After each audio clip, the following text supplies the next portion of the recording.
సుమన్ టీవీలో మీ business promotions కోసం ఈ కింది నెంబర్ను సంప్రదించగలరు.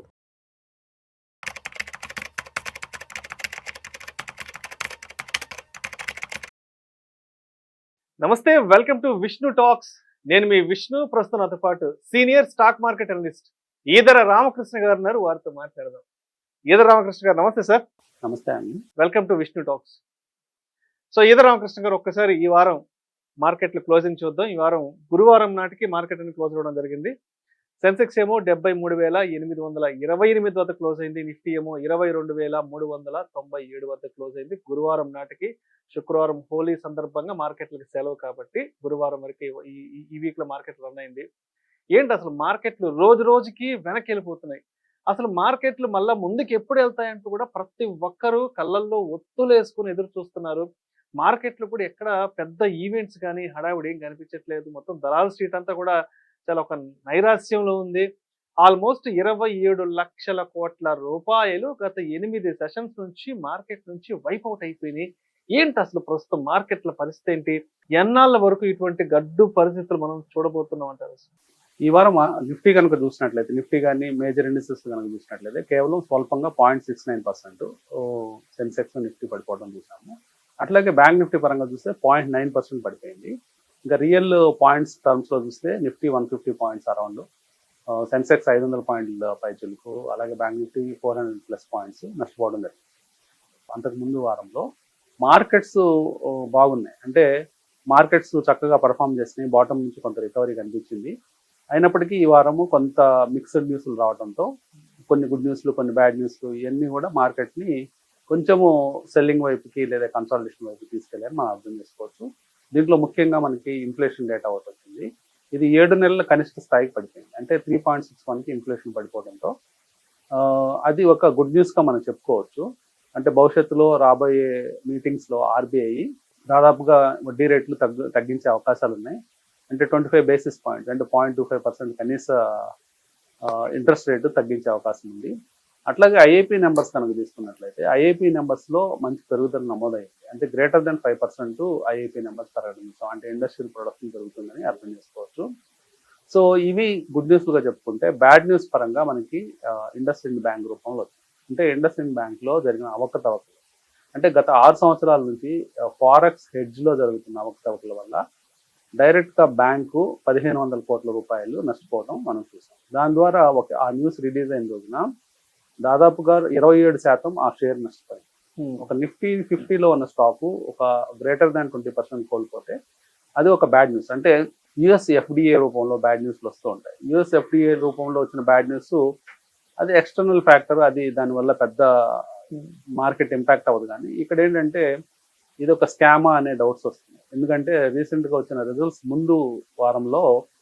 రాబోయే ముందు వారంలో సిఎఫ్ఓ రిజైన్ చేసి వెళ్ళిపోవటం, అట్లాగే 2023-24లో సిఇఓ అలాగే డిప్యూటీ సిఇఓ ఇద్దరు కూడా షేర్స్ అమ్ముకోవడం, ఇలాంటివన్నీ కూడా కొన్ని అంశాలు. అంటే ఇంకా ఏమన్నా పెద్ద స్కామ్ జరిగిందా ఇండస్ఇండ్ బ్యాంక్ లో అనే వార్తలు మార్కెట్లోకి వచ్చాయి. అట్లాగే రీసెంట్ గా జరిగిన ఆడిట్ లో కూడా ఎక్కడ కూడా బయటపడలేదు వార్తలు. దాని తర్వాత ఆడిట్ లో కూడా బయటపడిన వార్తలు తర్వాత బయటపడటంతో అది కూడా గత 6 సంవత్సరాల నుంచి ఎలా నెగ్లెక్ట్ చేశారు ఇవన్నీ కూడా అనేది పెద్ద ప్రశ్నార్థకంగా మారింది. సో దాంతో ఆ స్టాక్ ని చాలా సీరియస్ గా కిందకి తీసుకురావడం జరిగింది. సో ఇండస్ఇండ్ బ్యాంకు చాలా మేరకు నష్టపోవడం, 27% వరకు కింద తీసుకొచ్చారు. 27% నష్టపోయింది. Majority of the mutual fund portfolios లో ఉండే స్టాక్ ఇది. కాబట్టి చాలా మ్యూచువల్ ఫండ్స్ అంటే ఎన్ఏవీలు కూడా తగ్గుంటాయి. ఇది ఒక పెద్ద నెగిటివ్ కింద మనం చెప్పుకోవచ్చు. అదేవిధంగా మార్కెట్లకు సంబంధించి మరొక మేజర్ న్యూస్ ఏంటంటే, ఆల్మోస్ట్ 3,65,000 కోట్ల రూపాయలు లాక్ ఇన్ పీరియడ్ కంప్లీట్ అయ్యి అమౌంట్ అంతా కూడా బయటికి రాబోతోంది. అండ్ ఇదే ఉన్న మార్కెట్లో కొంత ఇంపాక్ట్ ఉండే అవకాశం ఉందంటారు. ఫిబ్రవరి 15 నుంచి మొదలైంది. బజాజ్ హౌసింగ్ ఫైనాన్స్, సెగిలిటీ, అట్లాగే హ్యూండై మోటార్స్, రీసెంట్ గా వచ్చిన పెద్ద ఐపీఓస్ లైక్ స్విగ్గీ, ఇట్లాంటి కంపెనీస్ లో, ఈ కంపెనీస్ కాకుండా ఇంకొక 90 కంపెనీస్ లో మొత్తం $3,42 billion amount worth of amount, అంటే 3,65,000 కోట్ల రూపాయల వర్త్. అది ప్రీ ఐపీఓ ముందు అలాట్ చేసిన షేర్స్ అన్ని కూడా లాక్ ఇన్ రిలీజ్ అవుతుంది.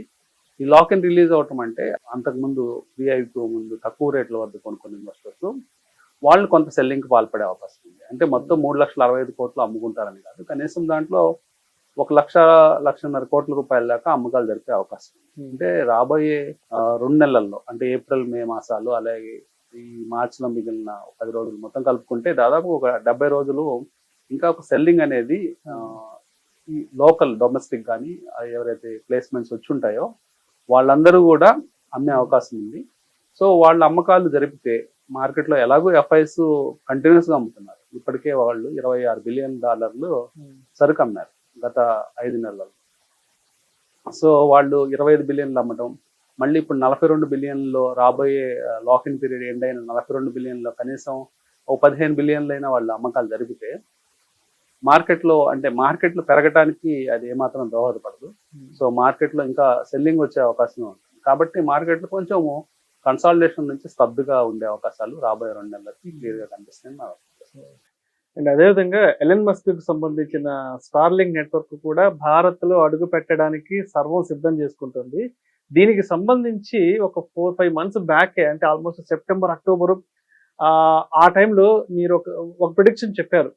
ఇలా అమెరికా ఎన్నికలకు సంబంధించి మనం ఒక 4 మంత్స్ బ్యాక్ మాట్లాడుకుంటున్నప్పుడు చెప్పారు, అక్కడ ట్రంప్ గాని అధికారంలోకి వస్తే కనుక ఎలన్ మస్క్ కు సంబంధించిన వ్యాపారాలు కూడా భారతదేశంలో పెద్ద ఎత్తున విస్తరించే అవకాశం ఉందని కూడా చెప్పడం జరిగింది.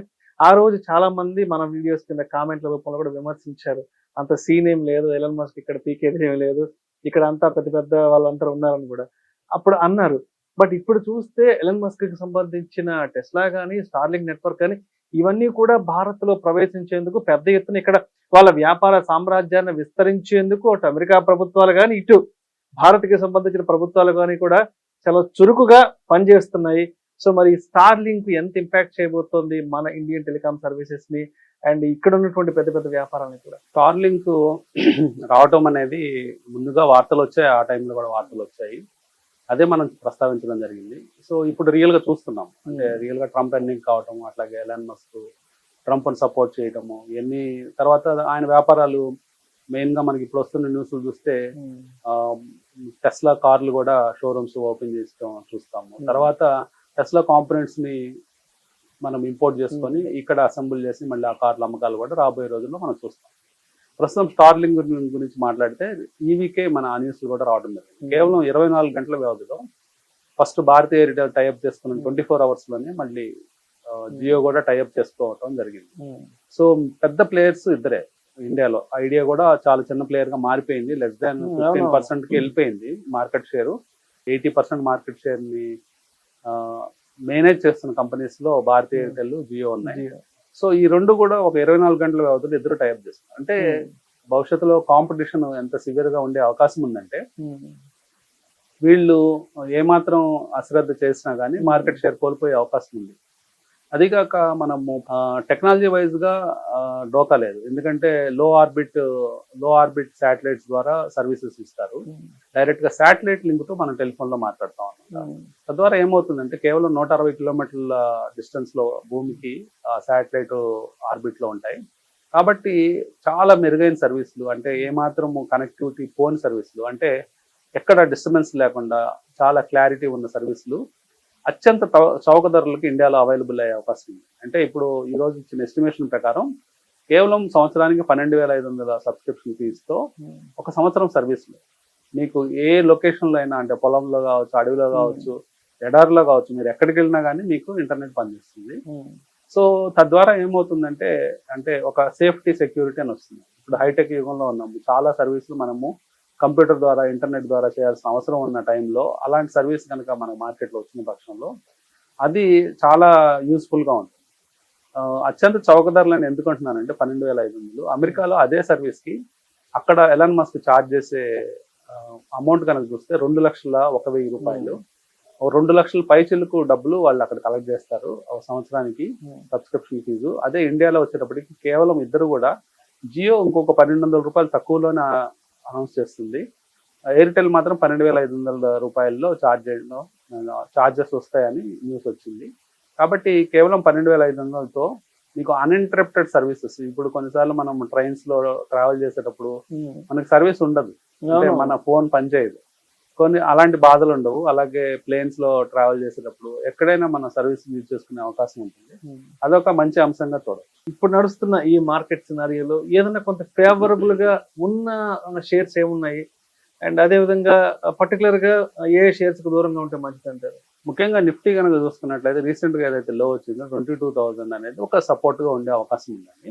అది కనుక బ్రీచ్ అయ్యి, అంటే అది కనుక కట్ అయ్యి కిందకి వెళ్తే మార్కెట్ లో 21,400 అనేది ఇంకా బేర్ మార్కెట్ కి రాబోయే ముందు ఉండే ఫైనల్ సపోర్ట్ లైన్ అది. అంటే 21,400 వచ్చినప్పటికి మనకి ఆల్మోస్ట్ మనము హైస్ నుంచి 18% కోల్పోతాము.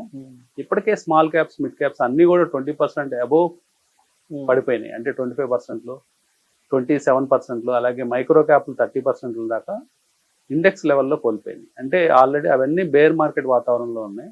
కేవలం నిఫ్టీ సెన్సెక్స్లు మాత్రం ఇంకా ఆ లెవెల్కి రాలేదు. అంటే నిఫ్టీ సెన్సెక్స్లు మాక్సిమం 15% దాకా వచ్చినట్టున్నాయి. ఇన్ కేస్ ఇంకా 21,400 అంటే ఇంకొక 3% రీసెంట్ లో కనుక కట్ అయ్యి మళ్ళీ 3% కనుక కట్ అయిన పక్షంలో మనం ఒక బేర్ మార్కెట్లోకి వెళ్ళే అవకాశాలు ఉంటాయి. కాబట్టి మోస్ట్లీ 21,400, 500 మధ్యలో మార్కెట్స్ ఫైనల్ సపోర్ట్ తీసుకొని పైకి వెళ్ళే అవకాశాలు ఉంటాయి. అది మనం గుర్తుపెట్టుకోవాలి. ఈ ఫాల్లో మనం ఇన్వెస్ట్ చేయాలి అన్నప్పుడు మెయిన్గా ఫాస్ట్గా గ్రో అయ్యే స్టాక్స్ ఒక కేటగిరీ తీసుకోవాలి, లేకపోతే వాల్యూ ఉన్న స్టాక్స్ కొనుక్కుంటాను. అంటే ఇన్వెస్టర్ కేటగిరీస్ని బట్టి వాల్యూ స్టాక్స్లోకి వెళ్దామా, లేకపోతే నాకు టైం ఉంది పర్వాలేదు, నాకు ముందు క్యాపిటల్ ప్రొటెక్షన్ ఇంపార్టెంట్, వాల్యూ షేర్లు కొనుక్కుందాం అనుకున్న వాళ్ళు లో పిఈ రేషియోస్ ఉంది, మంచి ఫండమెంటల్స్ వాల్యూ ఉన్న కంపెనీస్ మీద దృష్టి పెట్టడం మంచిది.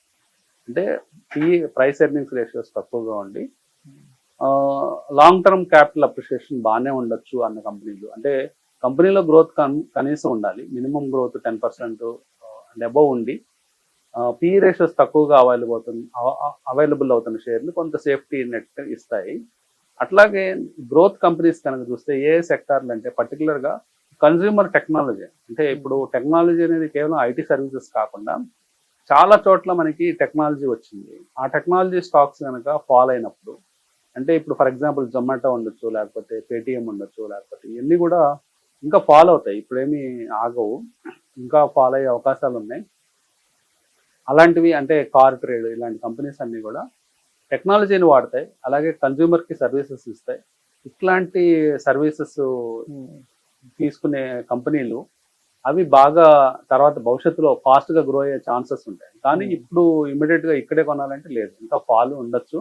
వాటిలో ఇంకా ఫాల్ అయిపోయిన తర్వాత ఇప్పుడు పాలసీ బజార్ ఇట్లాంటివన్నీ కూడా అట్లాంటి టెక్ కంపెనీసే, ఈ కామర్స్ కంపెనీసే. సో ప్రస్తుతం ఏంటంటే వెయిట్ వాచ్ చేసి ఆ స్టాక్స్ బాగా పడిపోయిన తర్వాత కొంత మళ్ళీ రికవర్ అయ్యే పాత్లో ఫస్ట్ రికవర్ అయ్యేవి అవే ఉంటాయి.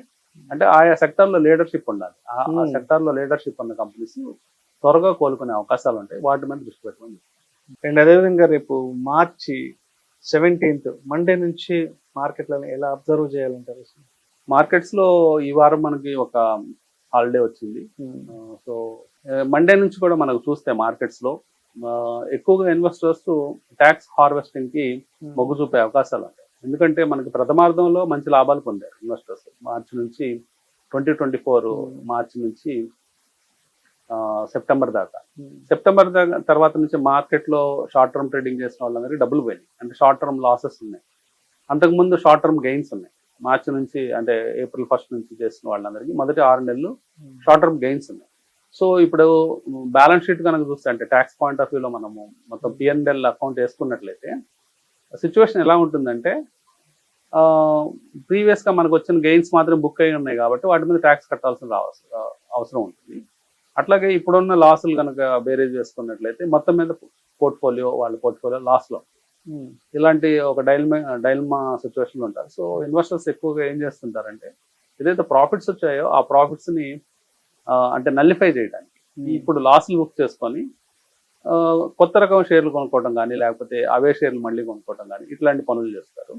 తద్వారా ఏమవుతుందంటే, అంటే కేవలం ఫ్యూ సెషన్స్ మాత్రమే మిగిలాయి కాబట్టి అట్లా చేయటం వల్ల ఏమవుతుందంటే అట్లీస్ట్ దానికి ట్యాక్స్ కట్టే బాధ తప్పుతుంది, కొంత డబ్బు సేవ్ చేసుకునే అవకాశం ఉంటుంది.